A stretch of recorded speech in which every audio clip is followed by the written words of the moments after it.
Oi pessoal, essa é a aula 5 do curso de compostagem. O tema da aula vai ser Engenharia e Tecnologia da Compostagem.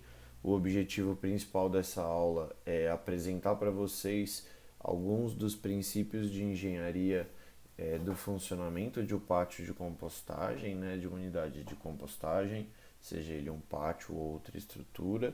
Quais são os aspectos associados, aspectos básicos associados ao dimensionamento da unidade de compostagem e algumas estruturas mínimas que são passíveis da gente fazer o dimensionamento para que ao final da aula vocês sejam capazes de estruturar pelo menos um esboço de uma unidade de compostagem com base nos conteúdos que a gente vai apresentar aqui.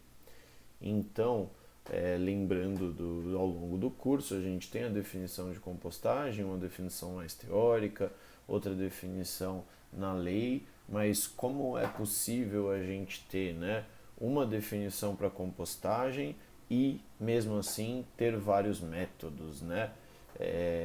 Lembrem que o porquê disso é que a compostagem ela é o processo de decomposição da matéria orgânica em produto estável sob condições controladas e aeróbicas, né?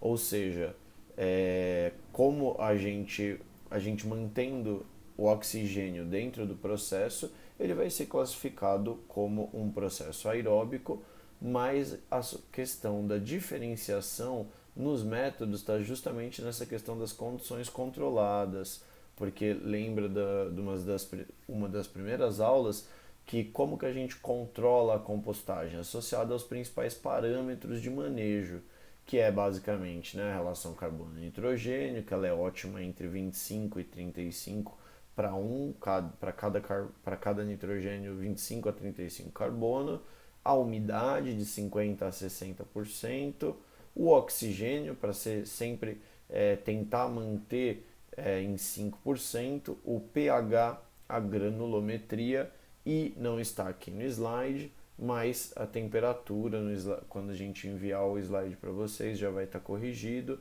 mas e também a temperatura entre 55 e 65 graus, que é a temperatura ótima de decomposição. Então, os métodos de compostagem e os processos da engenharia associada a esse manejo da compostagem, eles vão estar principalmente associados às diferenças entre como garantir que esses parâmetros fiquem na faixa ótima de compostagem, ou seja, como no dia a dia eu vou manejar, vou operar os equipamentos, os procedimentos do dia a dia, operações manuais, sistemas de controle, de informação, de automação, como que eu vou utilizar eles para garantir que a umidade fique ótima, que o oxigênio fique ótimo, que o pH fique ótimo, granulometria, temperatura, relação carbono-nitrogênio. Então, basicamente, os métodos vão diferir um com o outro com relação a isso. Então, como que a gente pode principalmente classificar os métodos antes de entrar nesses aspectos, né? Os métodos de compostagem, primeiramente, a gente consegue classificar eles de acordo com o fluxo da compostagem. No geral, a gente acaba dividindo o processo em três tipos de fluxo. É um fluxo contínuo, ou seja, que eu tenho alimentações em lotes que se misturam continuamente, ou seja, eu vou colocando comida e vai sendo misturada. No caso de colocar comida, né, tem outros resíduos que a gente pode fazer compostagem, como esterco, orgânicos industriais, e esses resíduos vão se misturando e a gente não consegue diferenciar no final da compostagem a que lote esse resíduo se refere, ou seja, eu não consigo dizer, olha, esse composto ele é resultado de tal dia, ele ocorre uma mistura nesse processo. A gente tem sistemas semi-contínuos, com períodos que funcionam de maneira contínua, e depois ele tem uma pausa de alimentação, como por exemplo eu passo 30, 60, 90 dias alimentando com resíduo, e aí depois eu paro, espero a finalização da compostagem, e aí eu coleto esse composto pronto, reviro para maturação, por exemplo. Esse é um processo semi-contínuo. Eu tenho um período contínuo, como no método que a gente vai mostrar aqui, e depois desse período contínuo eu paro ele e faço a coleta do composto, ou seja, eu não consigo identificar necessariamente o dia que aquele composto tem referência, mas há um período de tempo que aquele composto acumulou resíduos para fazer o produto final, né? Então é o resíduo de janeiro a maio, por exemplo. E o sistema em bateladas, que é o sistema que realmente ele ocorre a alimentação em lotes que sempre vão ficar separados. Então, por exemplo, eu acumulo resíduo durante uma semana, como era feito, por exemplo, na disciplina de compostagem em batelada, eu pego um lote de 100 litros de resíduo, faço alimentação e sempre vou manejar aqueles 100 litros, nunca vou misturar com novo resíduo ou entre pilhas de compostagem. Nesse sistema, a gente tem o rastreamento total de que resíduo veio aquele composto, né? Dependendo do volume que a gente tem, exatamente qual que foi a fonte que gerou, o que é um processo também interessante para identificar potenciais fontes de contaminação.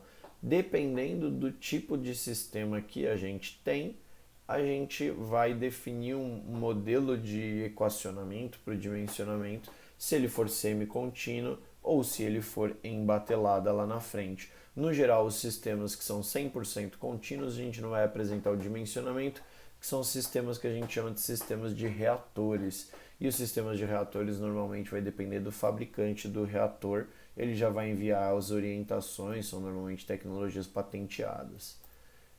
E outra classificação, quanto aos métodos de compostagem, que é importante, a professora Luísa trouxe algumas quantos sistemas e a gente vai aprofundar um pouco na aula de hoje, que são a classificação de acordo com a abertura, assim dizendo, a estrutura do sistema de energia e troca de matéria no processo. A gente tem os sistemas que a gente chama de sistemas fechados, que são os reatores, né? Eles normalmente funcionam ou em fluxo vertical ou em fluxo horizontal, como os sistemas comuns, que são as agitated beds. Vocês podem pesquisar depois, tem vários vídeos de sistemas de compostagem que funcionam nesse método, ou os sistemas de tambores rotativos, que são os drums. No geral, os sistemas, inclusive, que a gente tinha na cidade de São Paulo, o professor Gilson falou um pouco nas primeiras aulas, sistema Dano, que é um sistema dinamarquês, ele é um sistema que funciona nesse modelo drum, que são tambores que ficam rodando, e aí uma das situações, né, o ar entra justamente por esse processo de ficar rodando o tambor. Sistemas abertos, né, normalmente são pilhas ou leiras de compostagem, eles funcionam normalmente de duas formas e no geral todos esses métodos a gente está classificando quanto à forma de injetar o ar.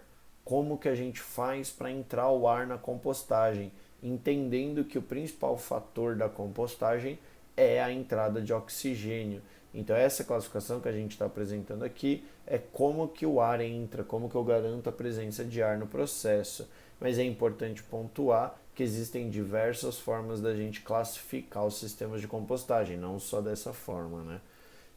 Entre os sistemas abertos de pilhas ou leiras, a gente vai dividir em dois tipos: os sistemas estáticos, os sistemas revolvidos. No caso dos sistemas revolvidos, o que é? São sistemas que ele fica em um local, mas eu fico revolvendo ele naquele local. Eu tenho reviras periódicas daquela pilha. E aí o periódico vai variar com o método. No geral eu faço a revira ou com uma retroescavadeira ou com uma máquina específica de compostagem, que é a compostadeira agrícola. Os sistemas estáticos, que a gente pode dividir em aeração forçada, ou seja, sistemas de sopradores que vão injetar ar na pilha, mas a gente não vai revolver, ela vai ficar paradinha ali por um bom tempo, e sistemas de aeração passiva. Na aeração passiva, a gente às vezes tem tubos de aeração passiva, onde a gente passa tubos perfurados, onde o ar circula livremente no meio do tubo e leva ar para dentro da pilha, e sistemas onde a aeração passiva ocorre por meio da arquitetura do sistema que a gente desenha. Aqui uma mera ilustração de como esses sistemas diferenciam de compostagem, né? Aqui no canto esquerdo são os menos complexos e com custo relativo mais baixo, e aqui para a direita os mais complexos com um custo relativo mais alto, né? Desde minhocário e composteiras domésticas, né? Lembrando que o minhocário não é um sistema de compostagem, é um sistema de vermicompostagem, pilhas de compostagem, até leiras estáticas, leiras revolvidas, leiras com aeração forçada e sistemas de reatores fechados. E aqui é um ponto interessante de pontuar para vocês, que apesar da aeração forçada ser estática, a gente considera ela um sistema mais complexo do que a com revolvimento.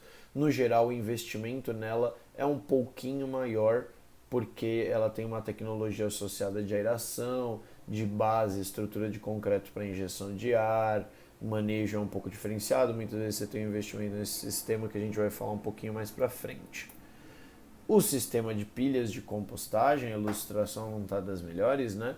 Mas ele funciona basicamente de maneira manual no geral, dependendo da pilha a gente usa retroescavadeira para fazer a montagem dela. A pilha ela pode ser revolvida ou não, né? Pode ser uma pilha estática, ela pode ter formato cônico, como ela pode ter formatos às vezes um pouco mais diferentes, trapezoidais, mas no geral quando é um sistema retangular ou pelo menos num formato de pirâmide, né, a gente vai chamar de leira de compostagem.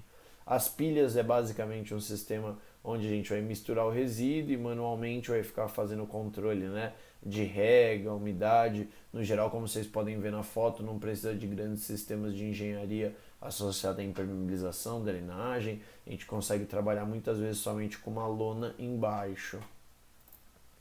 Sistemas de compostagem que a gente chama de leiras estáticas de aeração passiva. Esse método em específico a gente chama de método UFSC, que foi desenvolvido pela Universidade Federal de Santa Catarina. Aqui é uma foto do pátio de compostagem da Prefeitura de São Paulo, que é o pátio de compostagem da Lapa.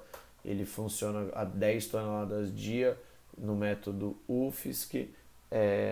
Esse pátio foi replicado pela Prefeitura de São Paulo para mais 5 subprefeituras. A gente tem vários outros pátios, inclusive é um dos espaços de visita da disciplina de compostagem. E aqui a gente já consegue observar algumas estruturas nesse sistema do compostagem do método UFSC, que são, a gente tem os postos de visita aqui na frente, ó, essas tampinhas são áreas indicando que na base da leira tem um sistema de impermeabilização e drenagem com tubulação que direciona para essas caixas. Essas caixas são conectadas e levam aqui para uma caixona de coleta aqui no fundo. A gente tem uma área de estoque de composto, a gente tem uma área de transbordo do caminhão. Aqui é uma área, por exemplo, de manobra do caminhão, né? O caminhão consegue manobrar aqui, dar ré, fazer a volta, e áreas entre as leiras com espaço bom para provavelmente entrar uma retroescavadeira para fazer o revolvimento e coleta do adubo da compostagem quando for necessário. Esse método de compostagem em leira estática de aeração passiva, né, ele funciona num método semi-contínuo. Em um modelo ideal, a gente trabalha com cerca de 90 dias de alimentação da leira de compostagem. Depois de 90 dias de alimentação, a gente vai ficar no mínimo 30 dias parado, um semi-contínuo. Depois desses 30 dias, às vezes pode passar 30, 60, 90 dias. Aí eu vou vir com uma retroescavadeira ou uma mini carregadeira, né?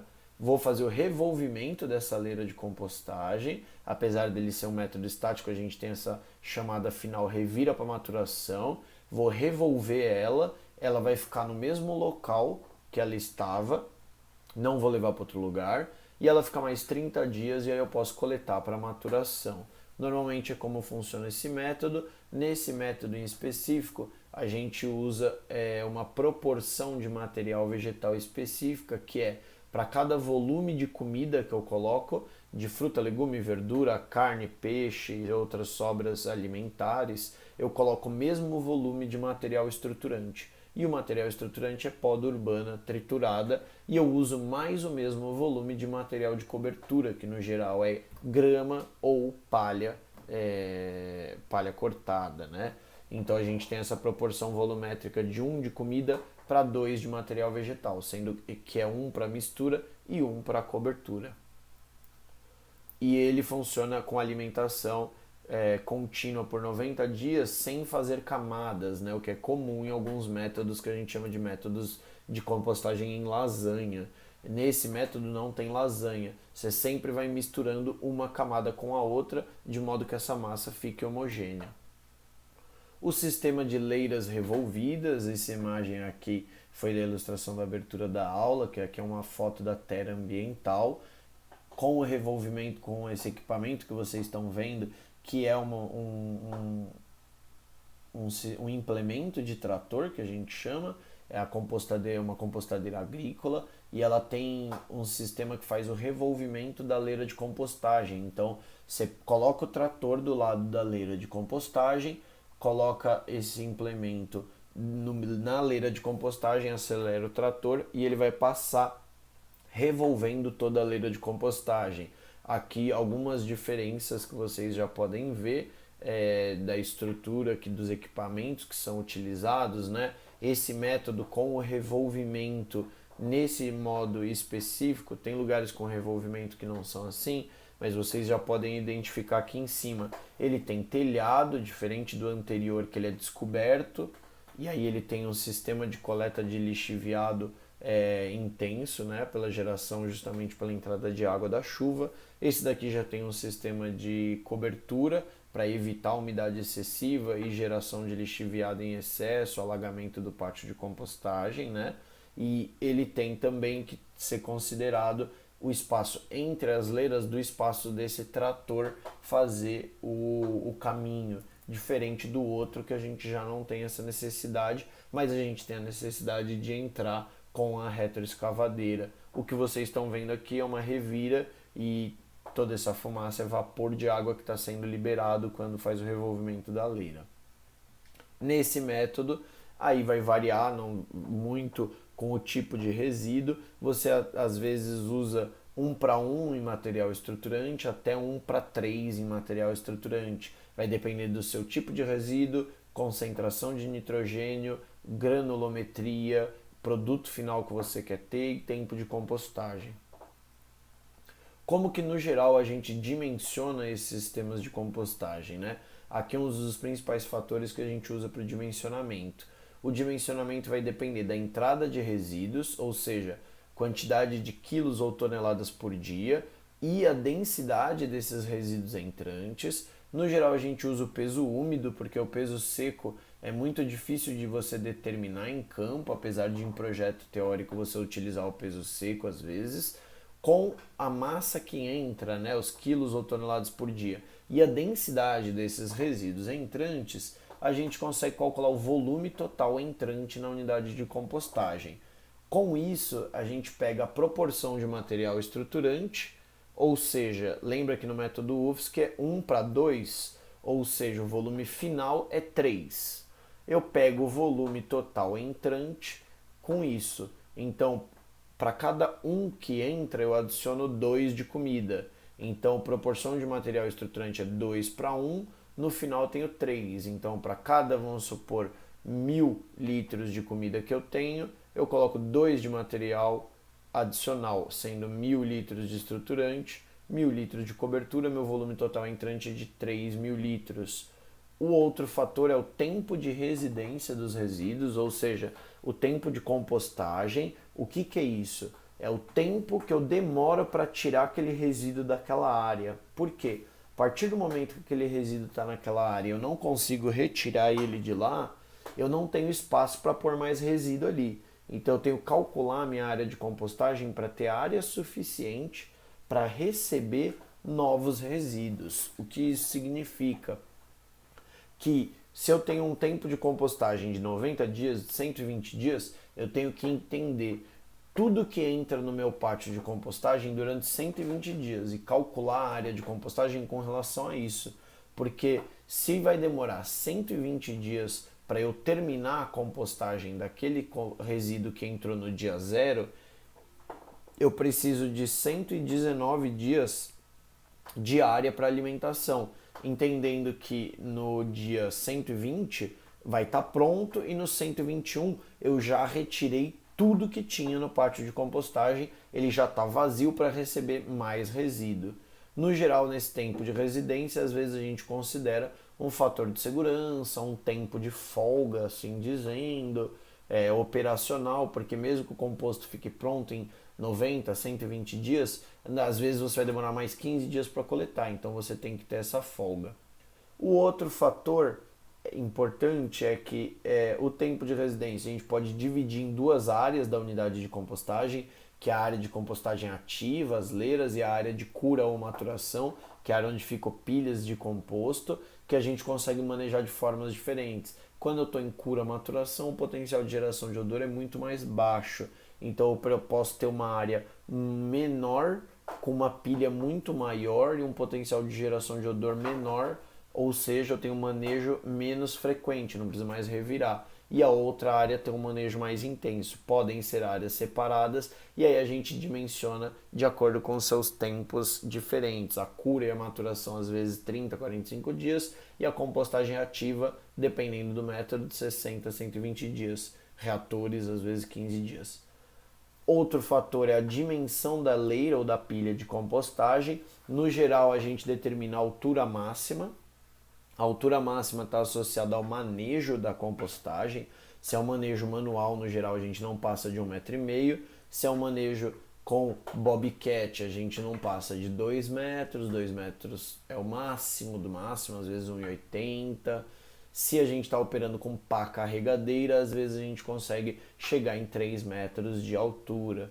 E a largura da leira de compostagem, que no geral ela está associada à altura. A gente sempre tenta deixar a base um pouco mais larga que a altura, no geral a altura 70% da largura, para garantir uma estabilidade dessa pilha, para que ela não tombe, né, com o tempo, às vezes com o vento.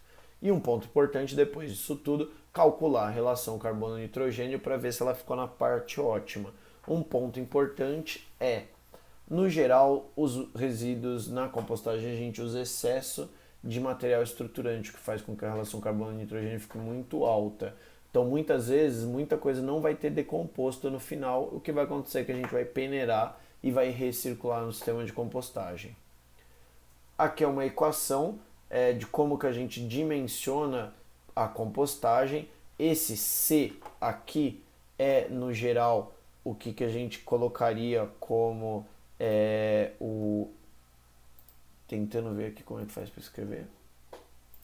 No geral, o C ele funciona como: o C é o comprimento da leira de compostagem que eu necessitaria em metros. Para eu ter esse comprimento da leira de compostagem em metros que eu vou precisar, eu vou ter que fazer a seguinte conta, que é a massa entrante de resíduos em quilo por dia vezes a densidade desse resíduo em quilo por metro cúbico.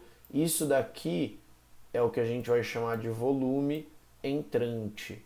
Se você já tiver o volume entrante direto, por exemplo, você coleta o resíduo em caminhão e o caminhão tem 10 metros cúbicos de caçamba, você já sabe que vai entrar 10 metros cúbicos. Eu vou pegar isso, vou multiplicar esse x, a multiplicação, né? Eu vou multiplicar por esse fator que a gente chama fator volumétrico dos resíduos estruturantes, né? Volume por volume, que depende do método. No caso, eu vou multiplicar, por exemplo, no caso do método UFSC que a gente falou, eu misturo 1 de comida com 1 de poda, ou seja, eu pego e transformo 1 em 2. O meu fator F vai ser igual a 2 nesse caso. Então eu vou pegar e vou multiplicar isso, o volume entrante, por 2. Se eu fizesse a mistura de resíduo com 1 para 3, né, eu teria um fator de 4. 1 mais 3, 4. Então esse fator seria 4. Importante, o material de cobertura a gente não considera nesse fator. Só o resíduo que a gente chama de resíduo estruturante, né, o resíduo de mistura, porque é ele que vai efetivamente ocupar volume. Resíduo de cobertura muitas vezes só vai ser para conter algum odor que tem ali no processo. Outra multiplicação que eu vou fazer é o tempo de residência em dias, né? a importância da massa entrante estar em dias para bater com aqui. Caso a massa entrante esteja em meses, aí você põe o tempo de residência ou de compostagem em meses. Esse tempo vai depender do método que você vai estar trabalhando, e aí você vai ter que buscar em artigos técnicos, né, e científicos, testes de compostagem, que olha, consegui fazer a compostagem em X dias usando tal método, você substitui aqui. Exemplo, o método UFSC, ele tem um tempo de compostagem, vamos colocar aí de 120 dias. Se eu quiser colocar um fator operacional de 20 dias de folga para coleta, eu vou por aqui 140 dias, por exemplo. Então eu vou pegar meu volume entrante, multiplicar por 2, que é o fator de volume, que é o volume entrante mais o resíduo estruturante no método UFSC, vezes 140 dias, vezes o que a gente chama de fator de perda de volume na forma decimal, que é 1 menos a porcentagem do que você perde de volume na compostagem. E isso é muito importante, a gente usa somente para sistemas semi-contínuos. Por quê? O sistema em batelada, você põe o resíduo, você nunca vai pôr resíduo novo, ou seja, o volume que ele perde, você não vai aproveitar. Nos sistemas semi-contínuos, como no sistema do método UFSC, a gente vai pegar e vai utilizar aquele volume que a leira de compostagem perde. Então a gente tem esse fator de perda aqui. Vamos supor que a gente perdesse 40% de volume, o fator de perda era 1 menos 40%, que é 0,6.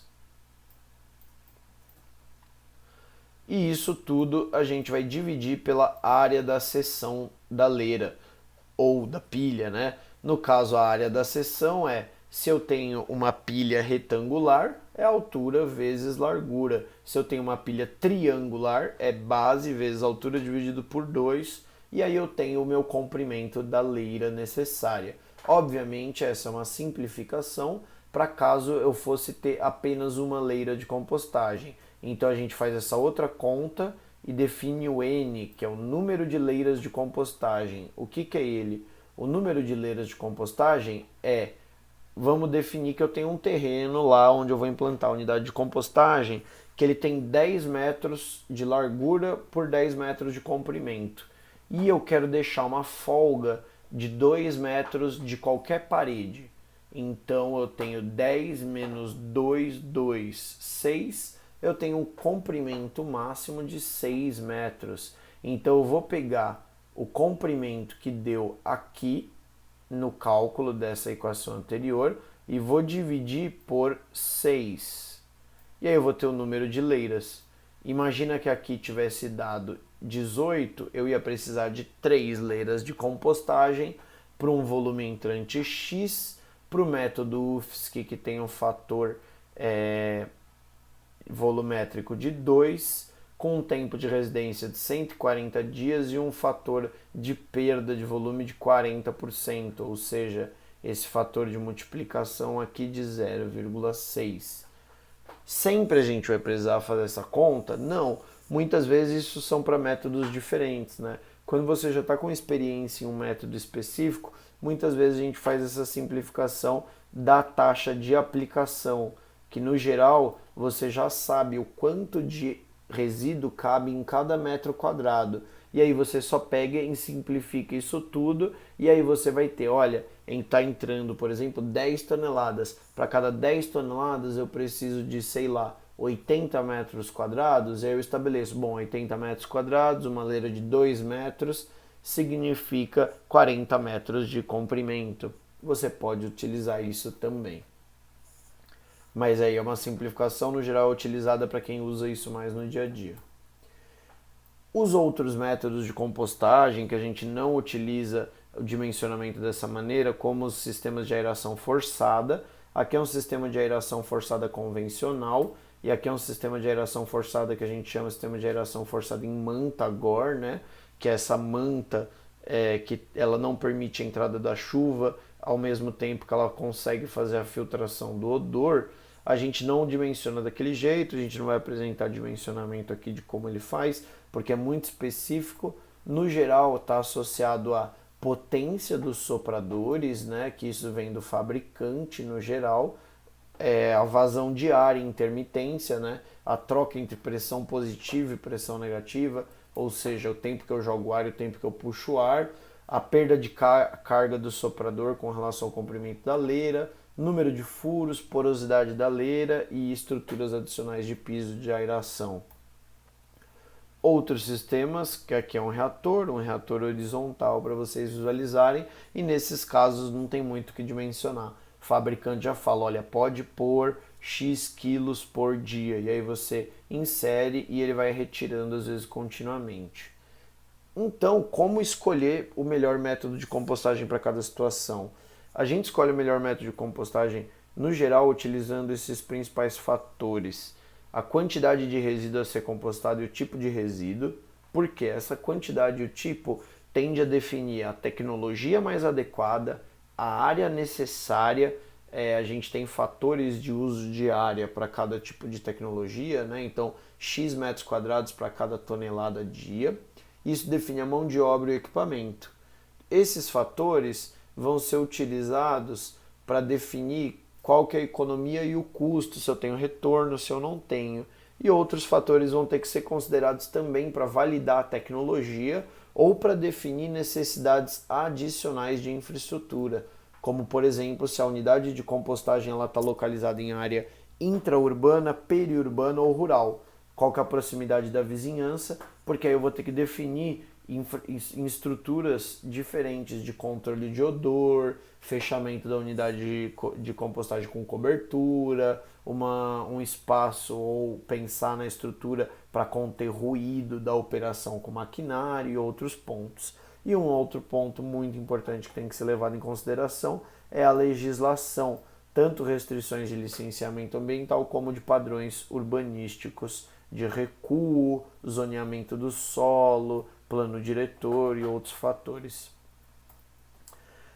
Esse é um quadro resumo que apresenta um pouquinho para vocês depois olharem a uma simplificação em comparação entre métodos de aeração passiva, leiras revolvidas e reatores, né? Uma média de uso de área por tonelada dia, uma média de tempo de compostagem ativa e período de cura, uso de material vegetal, custo energético e investimento para cada um.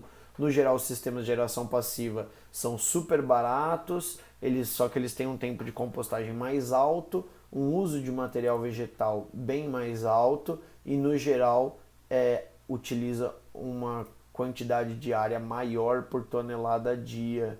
Já sistemas revolvidos conseguem otimizar isso em até 3 vezes, porém eles usam menos material vegetal também, mas o potencial de geração de odor é muito maior, muitas vezes você não consegue fazer em área interurbana, você tem um custo energético grande de manutenção da unidade com investimento maior, e os reatores proporcionalmente bem mais caros, tempo de compostagem ativa mais baixo, com tempo de cura bem maior, baixo uso de material vegetal, mas com custo energético e investimento bem mais alto.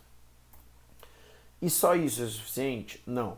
No geral, a gente tem que pensar em algumas outras áreas que são importantes para a unidade de compostagem, que são áreas adicionais às leiras de compostagem, como áreas de apoio, né, escritório, vestiário, balança, no geral associadas às NBRs que pedem que a gente dimensione isso, área do trânsito para o caminhão de lixo, área de manobra, igual a gente mostrou lá no pátio de compostagem da Lapa, a área de manejo da compostagem, ou seja, o espaço entre as leiras.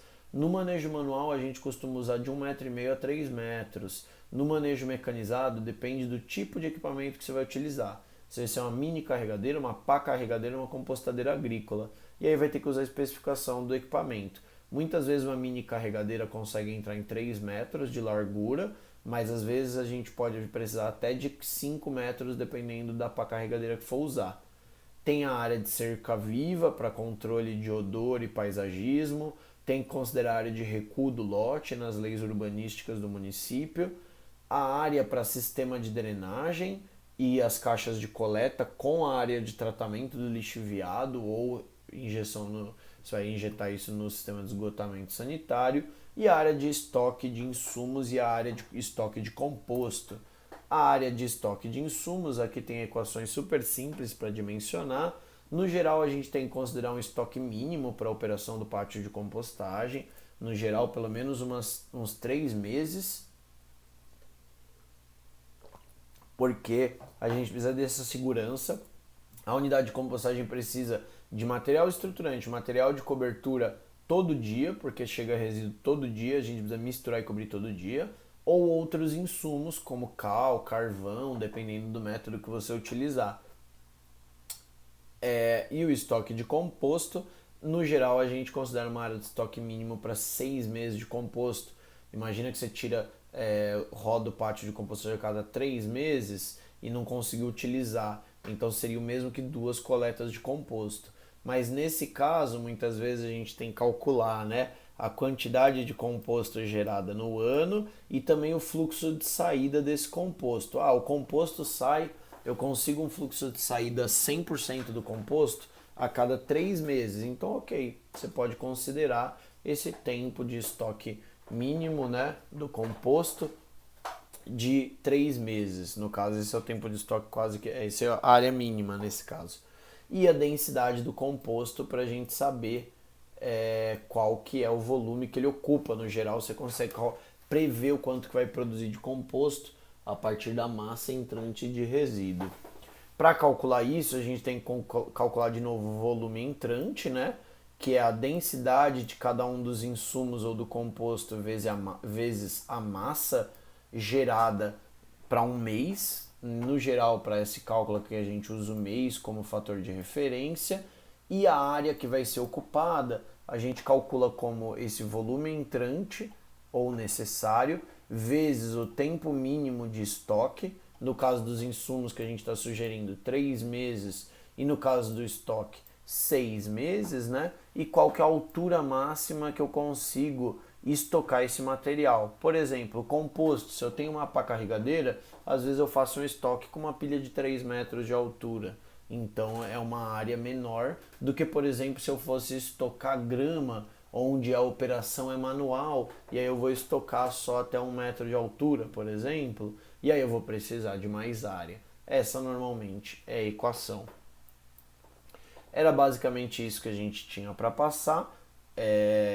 Um panorama geral, a gente vai enviar também alguns documentos de referência para vocês lerem, que falam um pouco sobre esse processo, e o roteiro de perguntas para vocês responderem, que vão ajudar a tirar qualquer dúvida. Qualquer dúvida que vocês tenham, vocês enviem e-mail, entrem em contato e aí a gente vai conversando. Espero que tenham gostado da aula e até a próxima.